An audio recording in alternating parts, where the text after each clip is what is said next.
Here I am to worship, here I am to bow down, here I am to say that you're my God. You're altogether lovely, altogether worthy. 할렐루야. 오늘도 말씀과 동행하는 하루에 나오신 여러분들 축복하고 환영합니다. 오늘 이 아침에도 하나님께서 우리에게 합당한 은혜를 주실 텐데요, 우리가 함께 기도하며 그 은혜를 간구하는 아침이 되었으면 좋겠습니다. 다 함께 기도하겠습니다. 하나님 감사합니다. 이 아침에도 주님께서 깊은 잠을 자게 하셨다가 일어나게 하시고 또한 새로운 날을 열어주셔서 우리로 하여금 걷게 하십니다. 주님, 하루를 걷기 전 먼저 주님과 함께 동행하며 주의 말씀을 듣기를 원합니다. 우리들을 하여금 깨닫고 그 말씀에 도전받고 또 하나님께 온전히 순종할 수 있도록 은혜 베풀어 주시옵소서. 예수님의 이름으로 기도합니다. 아멘. 우리 함께 찬양하며 주의 이름을 높이겠습니다. 예수 사랑합니다. 사랑합니다. 온 마음 다하여 오직 주님 한 분만 간절히 더 원하. 선포합시다. 넘쳐나네, 넘쳐나네, 넘쳐나네. 주를 향한 내 속에 갈망이 주님께로 날 이끌어 주소서. 주님을 더 원합니다. 넘쳐나네, 넘쳐나네, 넘쳐나네. 주를 향한 내 속에 갈망이 주님께로 날 이끌어 주소서. 주님을 더 원합니다. 주님을 더 원합니다. 주님을 더 원합니다. 주님을 더 원합니다.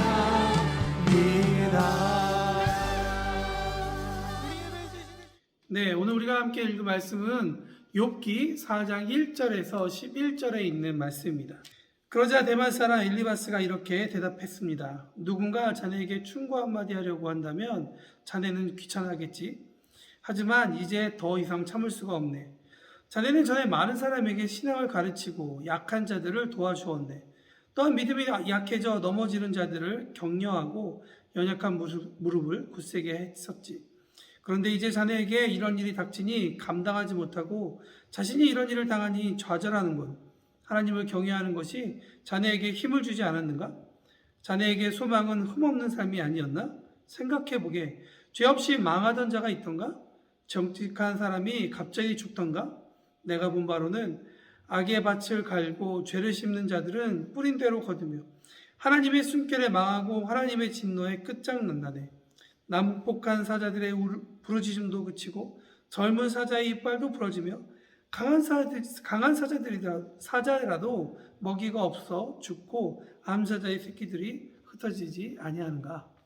1956년에 제네바 성경이 발간되었는데요, 그 성경의 욥기에 대한 서문이 이렇게 써 있습니다. 이 역사에서 특별한 인내의 모범이 우리 앞에 제시된다. 이 거룩한 사람 욥은 외적인 부분과 자신의 몸뿐 아니라 양심과 마음에서도 아내와 가까운 친구들의 날카로운 유혹 때문에 극한 고통을 겪었다. 다시 말해 이들의 맹렬한 말과 치밀한 논쟁이 욥을 거의 절망에 몰아넣었다. 친구들은 위로를 한답시고 욥을 찾아왔으나 욥이 겪는 모든 고통보다 욥을 더 괴롭혔다. 그런데도 욥은 끊임없이 이들을 물리쳤고 마침내 큰 성공을 거두었다라는 내용입니다. 우리가 함께 묵상한 3장, 특별히 마지막에 욥은 철저히 혼자고 희망이 전혀 없으며 창조의 질서를 반대로 가기를 원하는 그러한 소망, 그러니까 탄생이 아니라 자신이 죽음으로 마무리되기를 원하고 그렇게 자신이 해체되기를 원하는 너무나도 암울하고 슬픈 그런 내용이 있었습니다. 특별히 온전한 신자가 재산과 자녀들 그리고 자신의 건강을 모두 잃고 잃었을 때 한 번쯤은 아니면 많은 시간 동안 주님 왜 그렇습니까? 라고 이야기하는 것이 너무나도 당연할 것입니다. 저도 한때 이런 일들을 겪었는데요.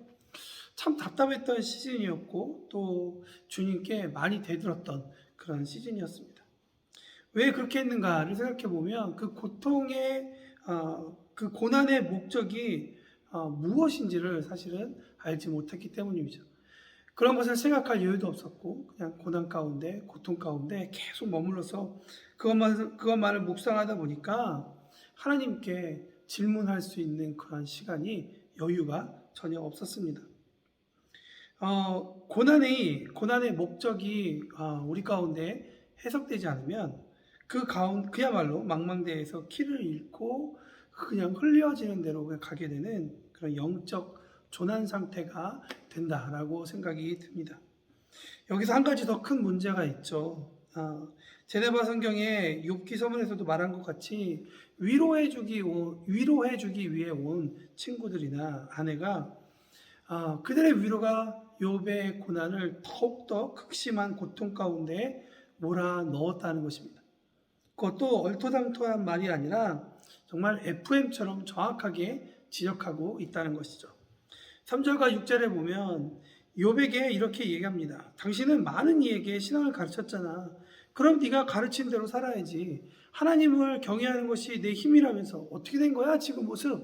하면서 욥을 더 괴롭게 이야기하는 것이죠. 또한 7절에서 11절의 말씀에 보면 그런데 봐봐. 죄 없이 망한 사람이 있었나? 정직한 사람이 갑자기 죽던가? 다 뿌린 대로 거두는 건데 그동안 당신 욥이 말했던 모든 것이 순수하게 경험했던 건 맞아?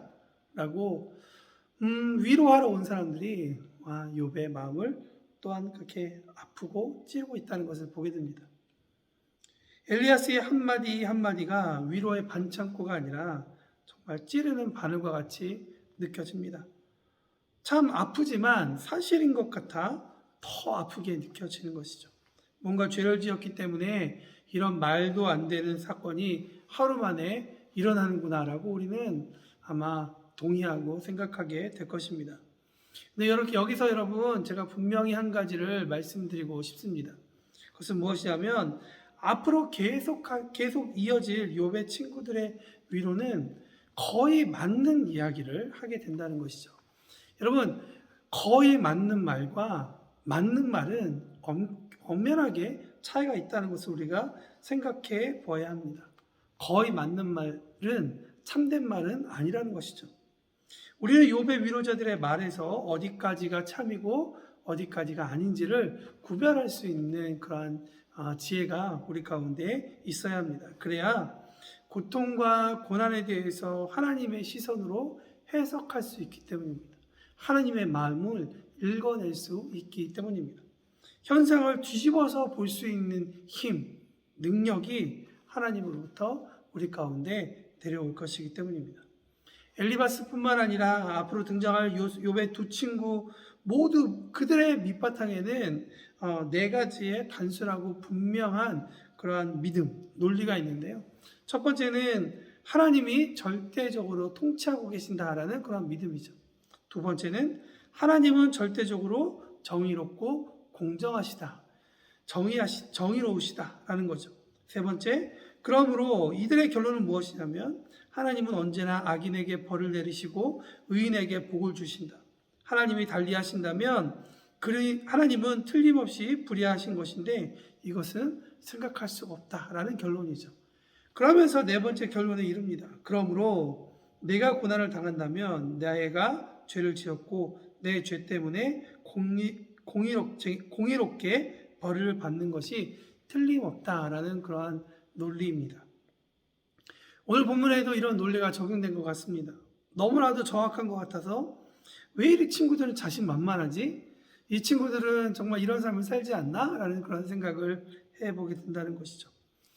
제가 말씀드렸던 1번과 2번, 그러니까 하나님이 절대적으로 통치하시고 절대적으로 정의롭고 공정하시다라는 말은 맞는 말입니다.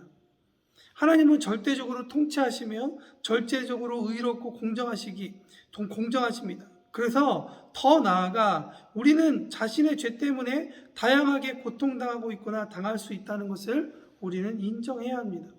그러므로 욥의 친구가 욥에게 회개를 촉구하는 것은 옳은지도 모르겠습니다. 그러나 우리가 기억하는 욥기 1장 2장에 보면 오히려 하나님은 욥에 대해서 뭐라고 얘기하시냐면 3번이나 그는 온전한 사람이다 라고 이야기하고 있다는 것이죠. 그렇다면 욥이 받는 고난은 그가 죄 가운데 있어서 어떤 죄값을 치르는 것이 아니라 또 다른 이유가 있다는 것을 우리에게 이야기해 주고 있다는 것이죠. 그럼에도 불구하고 오늘 본문 말씀을 보면 친구들은 계속 그렇게 욥에게 이야기하는 것이죠. 욥이 겪고 있는 슬픔을 잔혹이라는 짐 하나를 더해서 그에게 얹어주고 있다는 것이죠. 사랑하는 우리 푸른나무 교회요, 오늘 아침에 하나님은 우리에게 2가지를 도전하고 있다고 저는 생각합니다. 첫 번째, 우리가 겪고 있는 고난이 100% 죄를 지은 결과 때문이라는 것은 아니라는 것이죠. 물론 우리가 죄를 짓기 때문에 어떤 고통과 고난을 받아야 함에도 있겠지만, 그러나 모든 것이 다 그렇지 않다는 것을 하나님은 우리에게 이야기하고 있습니다. 그러므로 내가 하나님께 무슨 죄를 지었나? 내가 하나님께 내가 무슨 어떠한 잘못을 보였나? 밉보였나? 라는 그러한 어떤 정직하지 않는 그러한 이야기들이 내 마음 가운데 스물스물 올라온다면 오늘 말씀으로 다시 한번 더 위로받으시고 오늘 말씀으로 마음을 정리하시기를 부탁을 드립니다. 하나님께서 죄 지은 사람에게 그에게 회개를 촉구하시는 이유는 마땅히 있어야 할 길에서 벗어났기 때문에 그 위험을 알려주시고 돌아와 안전하게 하기 위함이라는 것이죠. 그 가운데 이런 고통은 분명히 일어납니다. 길에서 멀어졌기 때문에 그 길에서 돌아오는 것은 당연히 힘듦이 있는 것이죠.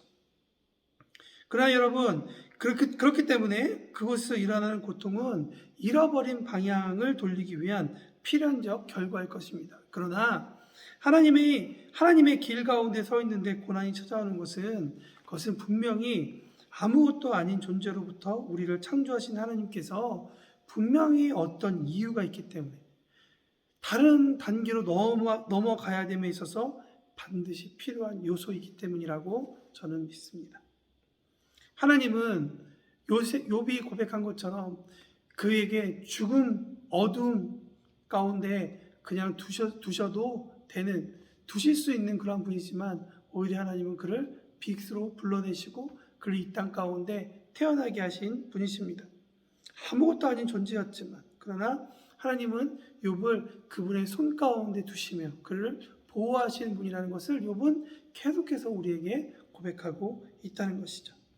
이 고통받는 시간은 사람에게 너무나도 힘든 시간일 것입니다. 그러나 그 고통받는 사람의 모습을 보는 하나님의 마음도 매우 힘들고 고통스러운 시간임은 분명하다는 것이죠.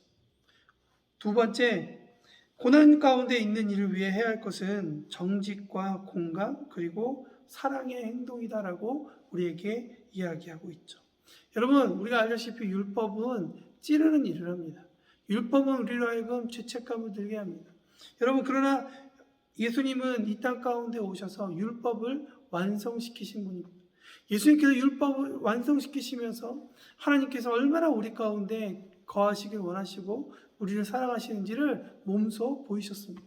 그것이 성자 예수님, 삼위의 일체이신 하나님의 모습이라면 그 모습은 또한 욥기서에도 동일하게 적용된다고 저는 믿습니다. 우리가 이런 하나님의 마음을 알 때 형제와 자매가 고통 가운데 있고 어려움 가운데 있을 때 우리가 어떤 마음으로 나아가야 될 것인가를 생각해 보아야 한다는 것이죠. 우리가 하나님의 관점 가운데서 머리였을 땐 우리는 율법의 눈으로 그에게 정직한 말을 한다는 그러한 마음으로 또한 그를 바로 잡겠다라는 그런 인간적인 마음으로 바른 말을 할 수 있을 것 같습니다. 그러나 그곳에는 동감, 그곳에는 그 사람을 위로할 수 있는 사랑의 언어는 담을 수 없다는 것이죠. 그렇다고 거짓말을 해야 한다는 것은 아닙니다. 그러나 하나님께서 오늘 우리에게 말씀하시는 도전이 있습니다. 그것은 무엇이냐? 하나님의 마음으로 율법을 이해하고 공부하고 또한 하나님의 은혜가 무엇인지를 우리가 함께 깨닫고 함께 바라볼 수 있는 그런 일들이 우리 가운데 있다는 것이죠. 오늘 우리 가운데 주신 하나님의 도전 두 가지를 한번 기억하며 오늘 하루를 살아가는 저와 여러분이 되었으면 좋겠습니다.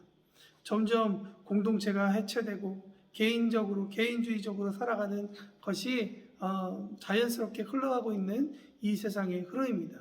그럼에도 불구하고 하나님께서 공동체 가운데 소망을 주셨고 공동체가 잃어버린 한 사람 한 사람을 붙잡고 세워주고 우리 모두가 다 결국은 서게 하는 그런 놀라운 힘이 있음을 보게 됩니다.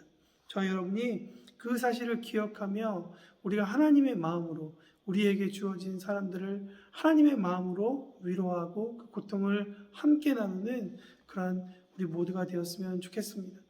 오늘 이 시간 다 같이 기도하며 나아갈 때 첫 번째, 주님, 우리 가운데 하나님께서 주시는 이 어려운 시즌을 참 지혜롭게 잘 보낼 수 있도록 주님 도와주십시오. 이것이 우리의 죄 때문이 아니라 하나님의 어떠한 우리의 삶 가운데 영적인 어떠함으로 끌어나가기 위한 다음 단계로 넘어가기 위한 그런 단계라면 하나님 감사하며 또 하나님께서 우리에게 주신 그러한 은혜를 기억하면서 나아갈 수 있도록 하나님 도와주십시오. 그런 마음으로 기도해 주시고요. 청년교회를 위해서 기도해 주실 텐데요. 우리 청년도 오늘 하루를 살아가면서 많은 언어를 들을 것입니다. 그들을 격려하고 칭찬하는 언어도 있겠지만 정죄하고 그들을 낙심케 하는 언어들도 있을 것입니다. 주님, 오늘 주님의 은혜가 그들 가운데 함께 하셔서 그 모든 거짓된 언어들을 막아주시옵시고 그들 가운데 보호하여 주시옵시고 구원하여 주십시오. 오늘 하나님께서 그들에게 걷게 하실 분량의 그 길을 잘 걸어갈 수 있도록 은혜를 베풀어 주십시오. 그런 마음으로 함께 기도하며 나아갔으면 좋겠습니다. 오늘도 말씀과 동행하며 승리하는 여러분을 위해 축복합니다. 여러분 기도하겠습니다.